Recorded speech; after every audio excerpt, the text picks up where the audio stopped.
Olá, povo de Deus, a paz de Cristo, amor de Maria a todos, aqui é o Felipe. Sejam bem-vindos a mais um vídeo, aqui no canal MS Fé Católica, e também no canal Fé Católica, onde esse vídeo também será postado. Bem, no vídeo de hoje eu quero falar aqui sobre o cânon bíblico, quero mostrar que o cânon bíblico confirma a nossa fé, de que são três os pilares da fé, a Bíblia, tradição e magistério. Quer dizer, confirma a nossa fé de que a Bíblia não pode ser a única autoridade infalível em matéria de fé e moral, né?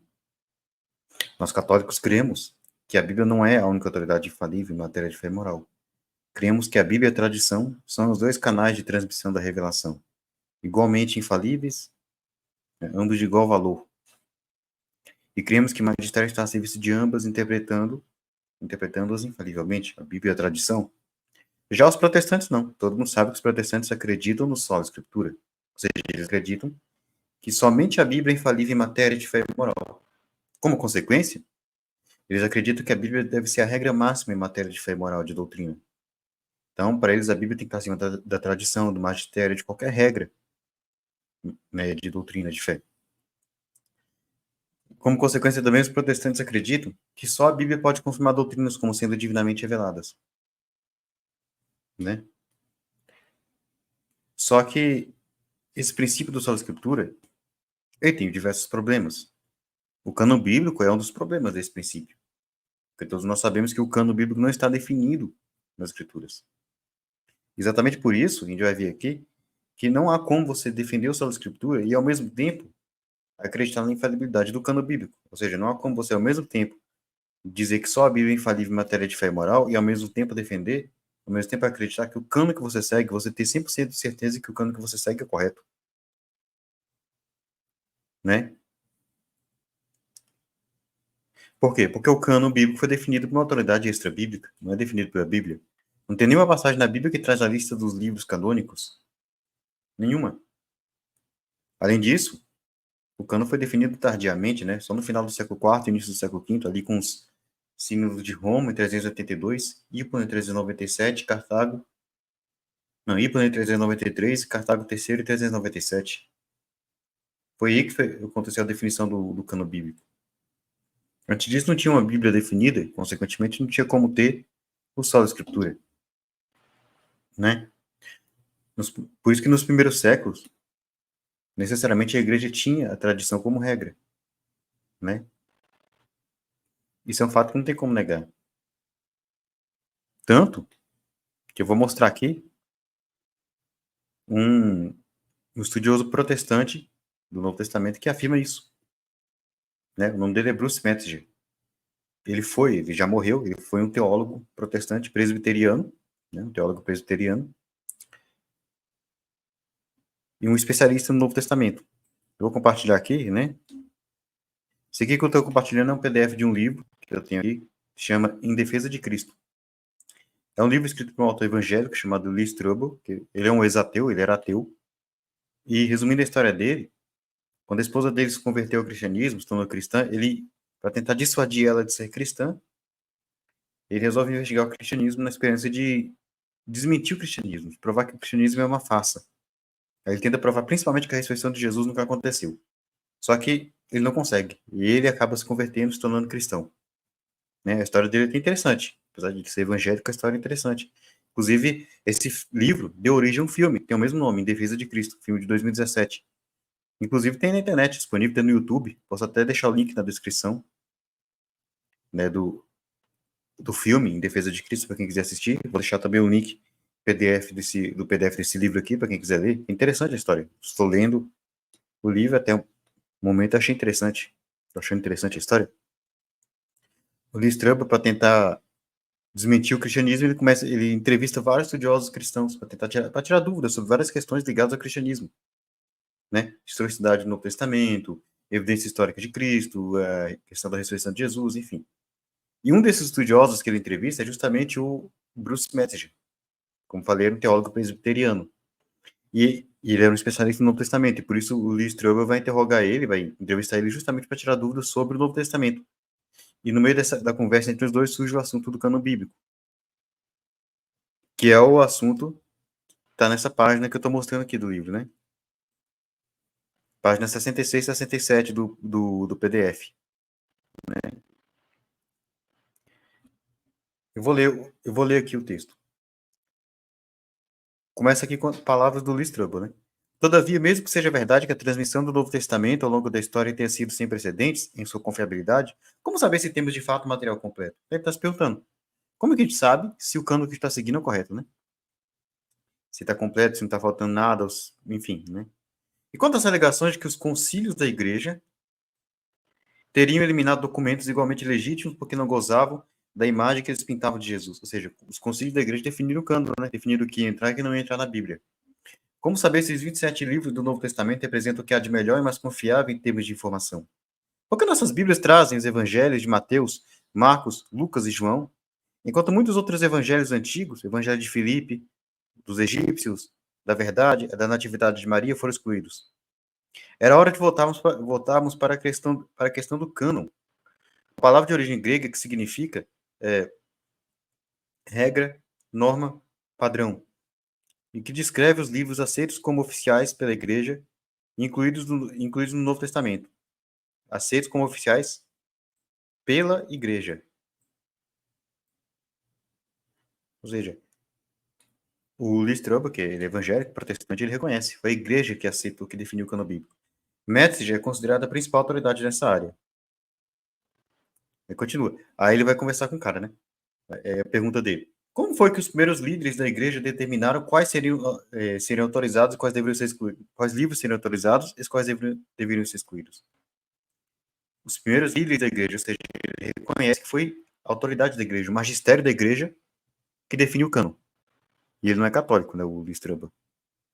Atualmente ele é evangélico, protestante, né? Que critérios foram utilizados para saber que documentos deveriam ser incluídos no Novo Testamento? Resposta do Bruce Metzger. A igreja primitiva tinha basicamente 3 critérios, disse ele. Em primeiro lugar, os livros tinham de ter autoridade apostólica, quer dizer, tinham de ter sido escritos ou pelos próprios apóstolos, que foram testemunhos oculares acerca do que escreveram, ou por seus seguidores. Portanto, no caso de Marcos e Lucas, embora não pertencessem ao grupo dos 12, diz uma antiga tradição que Marcos foi ajudante de Pedro e Lucas companheiro de Paulo.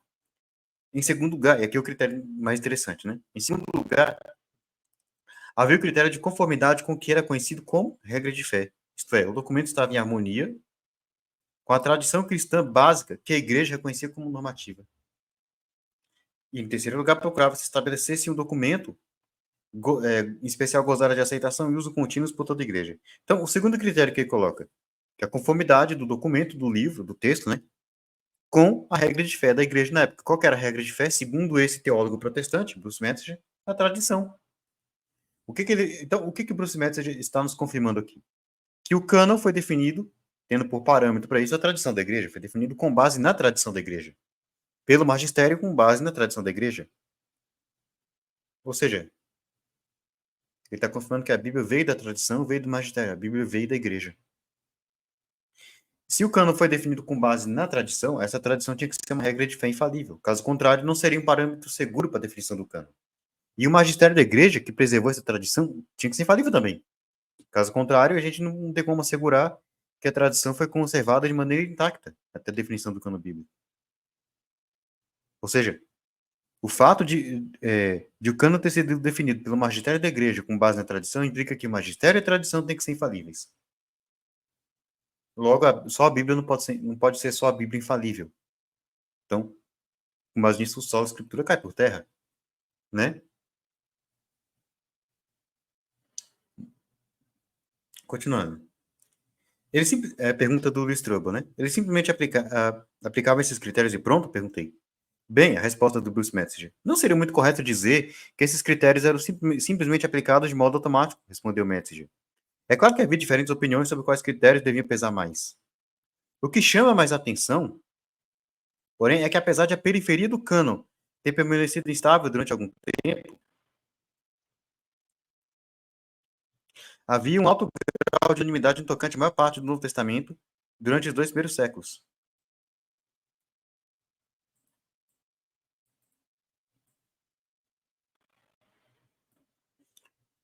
Foi o que aconteceu em diversas congregações espalhadas em uma área muito ampla. Ou seja, o que ele está dizendo?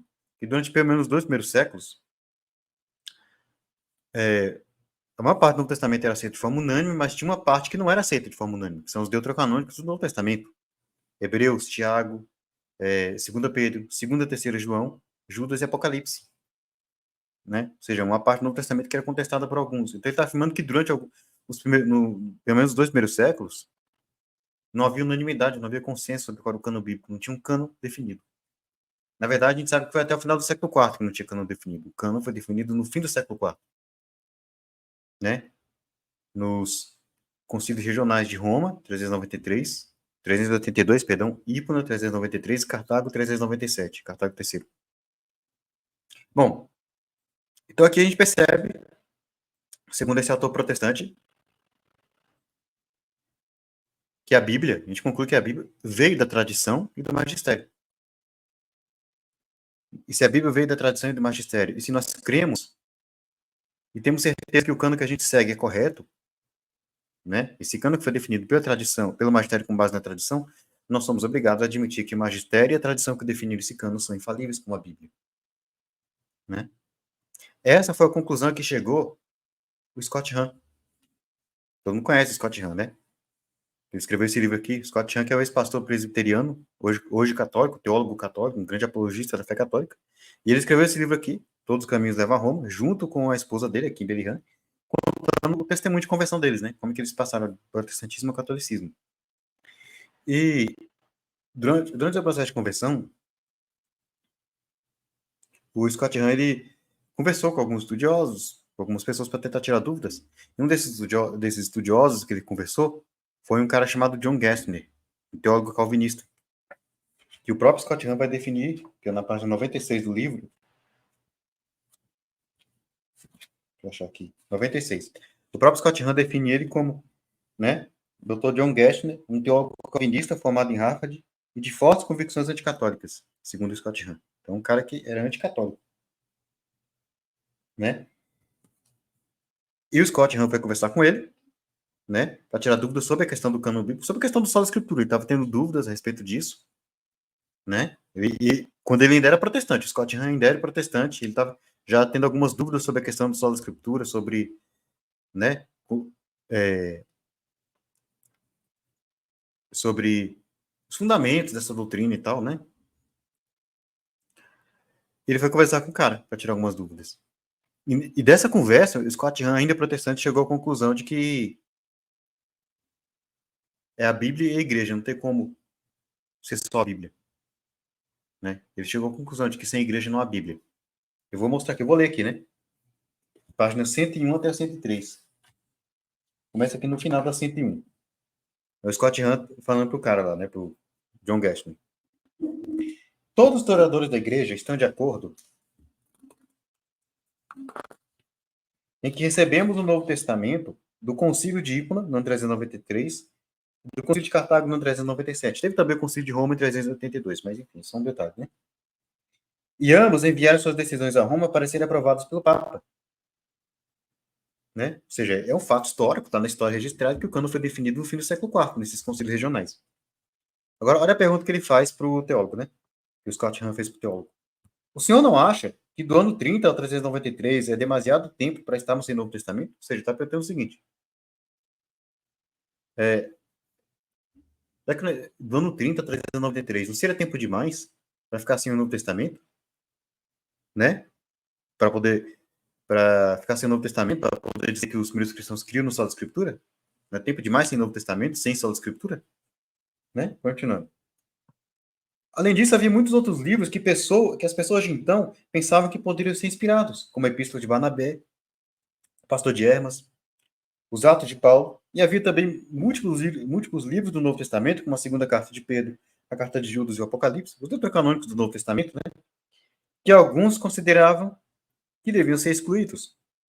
Afinal, que decisão seria digna de crédito e definitiva se a igreja não ensinasse com autoridade infalível? Sei que quando o Scott Hahn fez essa pergunta, ele ainda era protestante, ele não era católico ainda. Ele ainda era protestante, estava no processo de conversão dele. E olha a pergunta que ele faz, né? Que decisão sobre o cânon bíblico poderia ser digna de crédito? Poderia ser tida como definitiva se a igreja não ensinasse de modo infalível? Por quê?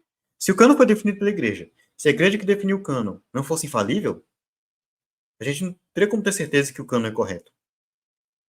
Logo, o cano definido pela igreja não seria definitivo. É um cano que poderia ser mudado. Poderia estar errado e, portanto, poderia ser mudado.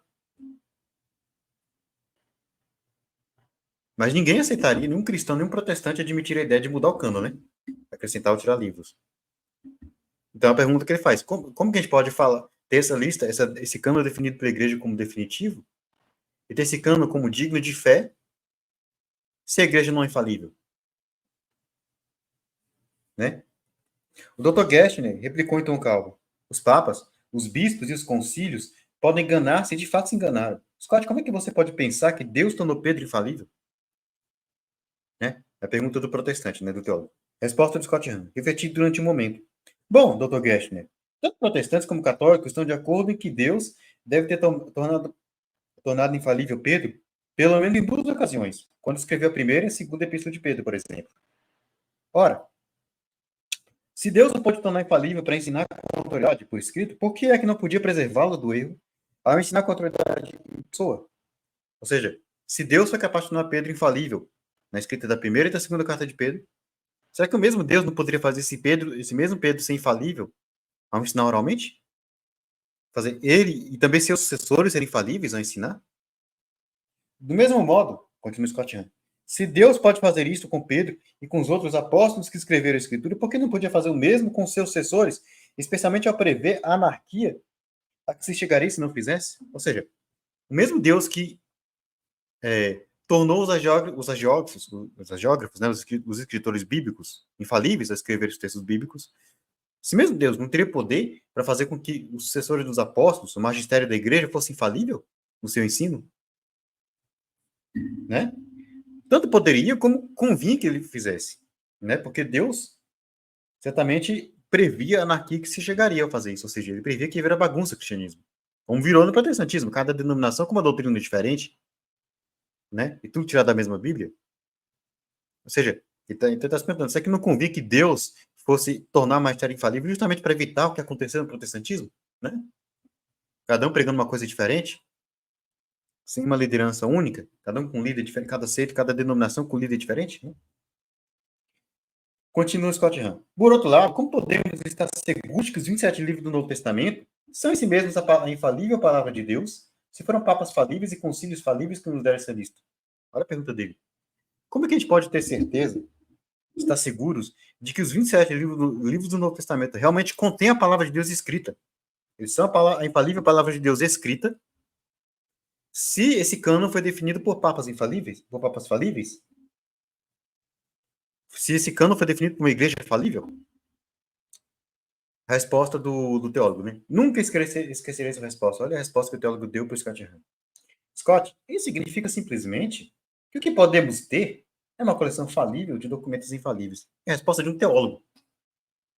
Porque, porque ele percebeu que não dá para você defender o solo da escritura e, ao mesmo tempo, dizer que o cano é infalível, querendo a infalibilidade da definição do cano. Porque se só a Bíblia é infalível, é uma questão de lógica, se só a Bíblia é infalível e o cano foi definido por uma autoridade extra-bíblica, então o cano não tem como ser infalível. Por isso, dentro do protestantismo, essa aqui é a única conclusão possível, né? A única posição possível. E o cano é uma lista falível de livros infalíveis.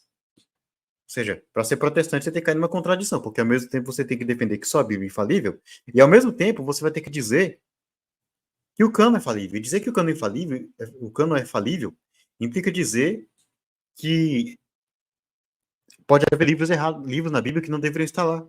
Pode haver livros apócrifos, até mesmo livros heréticos com doutrinas erradas na Bíblia. Ou seja, dizer que o cano é falível implica dizer que a própria Bíblia é falível. Então acaba sendo uma contradição.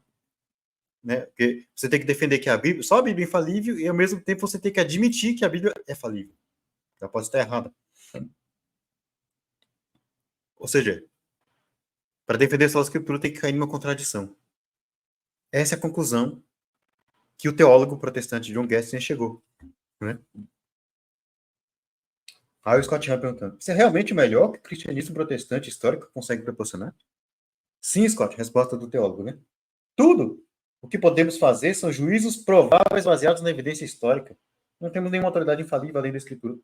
Olha ele reforçando. Olha a conclusão do teólogo. Cara, A gente não tem nenhuma autoridade infalível além da Escritura. Logo,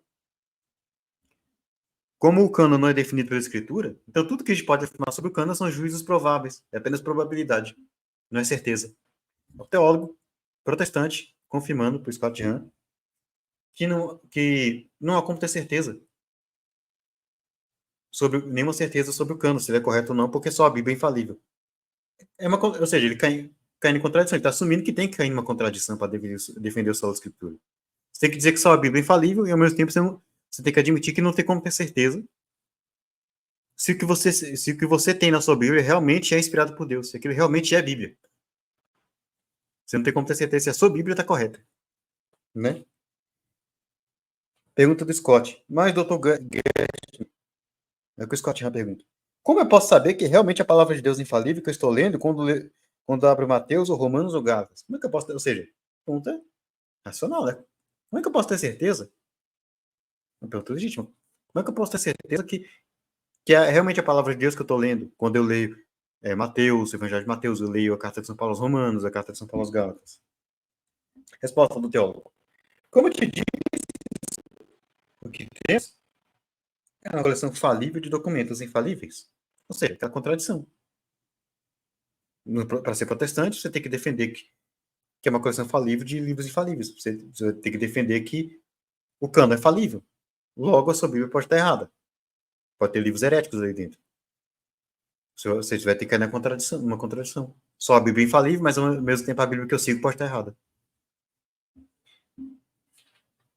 Olha como o Scott sentiu quando ouviu o cara falar isso.